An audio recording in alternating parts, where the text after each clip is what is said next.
மாமியார் சுஜாதா விஜயகுமாருக்கு நடிகர் ரவி மோகன் வக்கீல் நோட்டீஸ் அனுப்பியிருக்கிறார். இதுகுறித்த கூடுதல் விவரங்களை நம்முடைய செய்தியாளர் மதனிடம் கேட்கலாம். மதன், தன்னுடைய வக்கீல் நோட்டீஸில் என்னென்ன அம்சங்களை குறிப்பிட்டிருக்கிறார் ரவி மோகன்? நடிகர் ரவி மோகன் தன்னுடைய மனைவி ஆர்த்தியிடமிருந்து விவாகரத்து வழங்க வேண்டும் என்று ஏற்கனவே சென்னை குடும்ப நீதிமன்றத்தில் வழக்கு தாக்கல் செய்திருந்தார். இந்த வழக்கில் மாதம் 40 லட்சம் ரூபாய் ஜீவனாம்சம் வழங்க வேண்டும் என்று ஆர்த்தி தரப்பிலும் ஒரு மனு தாக்கல் செய்யப்பட்டது. இந்த வழக்கின் விசாரணை ஜூன் மாதம் மீண்டும் விசாரணை வரவுள்ளது.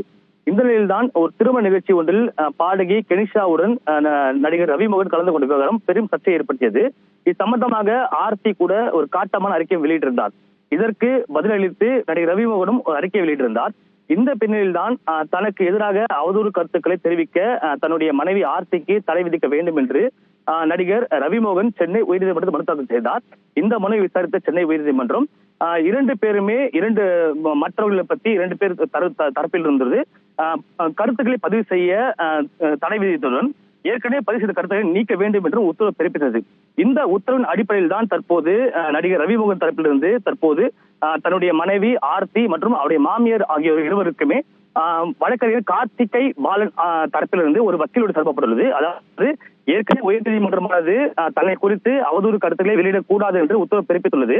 இதை மீறி தன்னை பற்றி அவதூறு கருத்துக்களை பொது வெளியிலோ சமூக வலைதளத்திலோ வெளியிட்டால் அது நீதிமன்ற அவமதிப்பு நடவடிக்கையாகும். எனவே 24 மணி நேரத்துக்குள்ளாக தன்னை பற்றி அவங்க பதிவு செய்த கருத்தை நீக்க வேண்டும்.